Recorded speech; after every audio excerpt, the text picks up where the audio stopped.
Sangasamida Om Shanti. Peace to you, peace to me. Hello and welcome to another video. Thank you for joining me. Today I would like to talk about eating to live. What are you talking about? What are you talking about eating to live? Eating to live. So you can live a good and proper life with plenty of energy. Eating to live. What many more people now are becoming aware is food is your medicine. Food is so vast in the many different ways that it can heal your body. It is incredible. So food is actually your medicine. And I was quite taken aback recently because I do a lot of Qigong classes around the area, and somebody who I never thought would do this, so someone really ingrained in the pharmaceutical way of healing the bodies. They actually said that what you talk about is actually true, isn't it? When you say that a plant-based diet is very healthy for the body.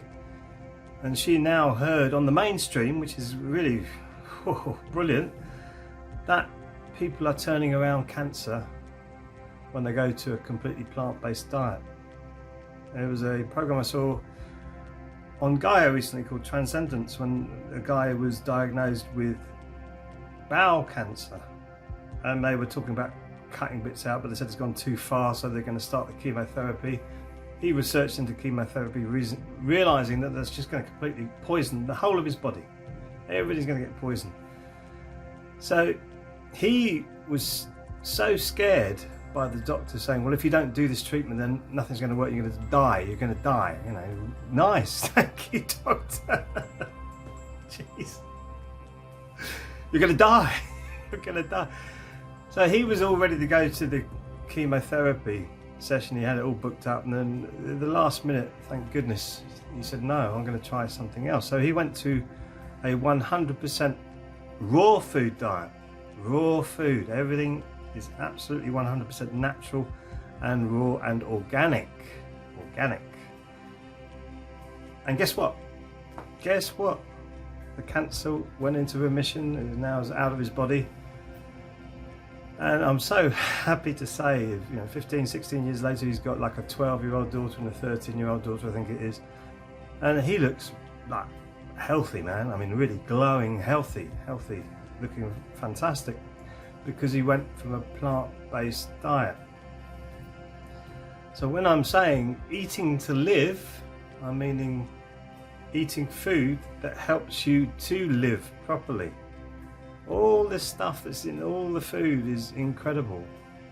High fructose corn syrup, aspartame, you're even getting glyphosate in there now from all the spraying of the vegetables.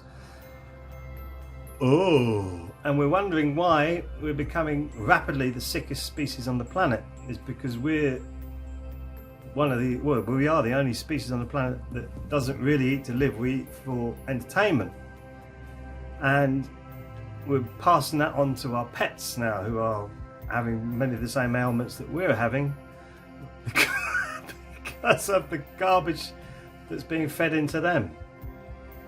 So really, you've got to let your inner self be your guide. Really connect with yourself. When you start to connect yourself, it's completely different how you see all of this.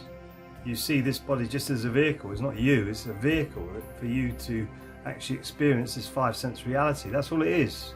You're just a vehicle. It's not you. What are you? Your finger, your eye, your head, your hair? Well, I hope not. It's not there. Your eyes, what are you? Your brain, your pineal gland, what are you? Your teeth, your heart, your gut? All these got neurons. Are they you? No, they're just receivers and transmitters of information. So what are you? That's another big question. But once you start to really take on that information and make it become your wisdom, you will say, well, actually, I don't really want to put any more junk in this body.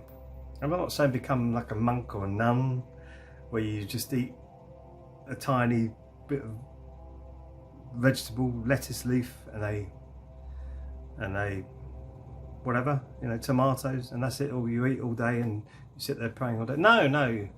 I mean, the body, I tried that for a little while. I did completely raw, not raw food, cooked food as well, but everything was absolutely fresh, and I didn't eat any grains or pulses or anything like that.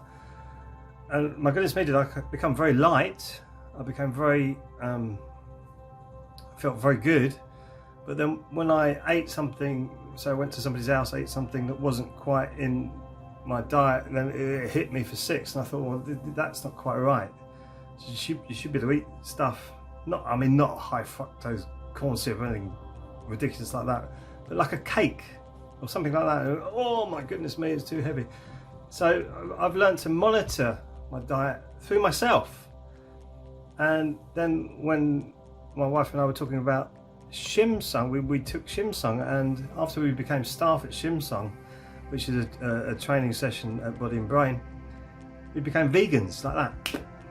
Suddenly realised we're connecting to our higher selves, our true selves, and saying, no, I don't want to kill an animal to feed this. I don't need to now. Maybe after the Second World War, when the diet was so terrible in this country, England, people were having to get meat for their food, but not now. Not now. You've got all your proteins, all your minerals, everything you need in this wonderful open society that we have. Not George Soros, sorry. Not George Soros. This wonderful open world that we have, but not globalist either, where they're trying to homogenize each individual country and control it in the same way that they control every country. No, I don't mean that, but you have these wonderful countries sharing their goods. So you can have chia seeds in this country now, buckwheat, moringa powder, all this great stuff that gives you protein and many, many different other aspects to your diet. So it's really connecting with your higher self. So if you're still stuck in your ego, meat is good, make me man, I'm strong when I eat meat, you're looking for food for gratification. So it'd be comfort food, which is usually those lovely plate greasy chips and the lovely greasy processed foods that, yes, I've partaken in. I did used to eat that kind of stuff, not anymore. Because you realise, oh goodness me, how heavy was that? But it took me a long time to break down the ego to say, well, this is okay. What's the matter? It's food. No one says this is bad for you. Apart from these little voices on the internet saying, don't eat that stuff. Don't eat that stuff. But the ego saying, well, who are these people? Do they know anything? And where did the meme come from that it's manly to eat meat? Where did that meme come from? Very interesting point, because I don't know, but I think it came from the whole caveman thing, hunt together. But there's no real 100% proof of that, because nobody knows where we actually came from. So there's lots of good theories where our chromosome 2 is fused, and that might have been fused by the Anunnaki, or there could have been some alien intervention, or we could have been slave race produced by the Anunnaki. But the most important thing, doesn't matter about any of that information, is looking after this vehicle now and becoming aware of the higher vibrations and higher consciousness. And once you start to do that, you realize that food is your medicine. You do eat to live, and you want to live the best life you possibly can, surely. I want that for you anyway. I want that for all human beings, because it's so important. It really is so important that you look after this vehicle in the best way that you can. And the way that food works is quite astronomical. When you see the genetically modified wheat, for instance, going through the system, it becomes all cloudy. And also if the food's got any dye on it, it becomes all cloudy, and your digestive system gets all mixed up. Whereas if you eat like a pure grain, say like organic spelt flour, it will go through the system quite nicely. There's none of this cloudiness or this interruption, or what am I going to do with this? What am I going to do with this? That's what your gut's telling you. If you listen to your gut and go, what am I going to do with this? And therefore it'll put it into fat in certain places. That's why we've got very strange shapes in some people now, because the fat just goes, oh, I'll put it there. Because I don't know what it is. We'll put it there. It might be something important. I don't know. Your digestive system is like your whole body is extremely intelligent. You've got 50 to 70 trillion cells or trillion activities all happening in your body, and give it a break. Give it a break. Treat it well. Treat it nicely. Do some exercise as well. You'll find yourself actually moving into eating to live rather than living to eat. So I hope you've enjoyed this video. Thank you for watching. If you have, please like and subscribe. And I'm sure I'll see you in the next video. So,